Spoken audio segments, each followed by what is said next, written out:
আলহামদুলিল্লাহ। আমার বাসার পিছনের ছোট করে একটু করছিলাম, টমেটোর গাছ লাগাইছিলাম, কচুর চারা লাগাইছি, টমেটোর ফুল আসতেছে, দিকে টমেটোর চারা, এটা হচ্ছে কালো বেগুনের চারা, মোটামুটি এগুলো হচ্ছে ভেন্ডির চারা,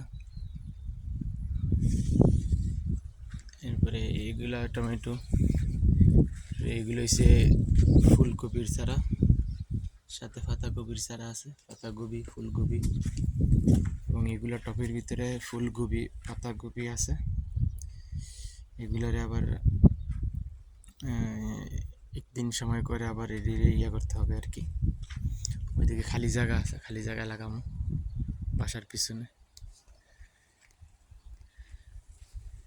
সময়ের ফাঁকে ফাঁকে অবসর থাকা তো হয়, যার কারণে একটু বাসার পিছনে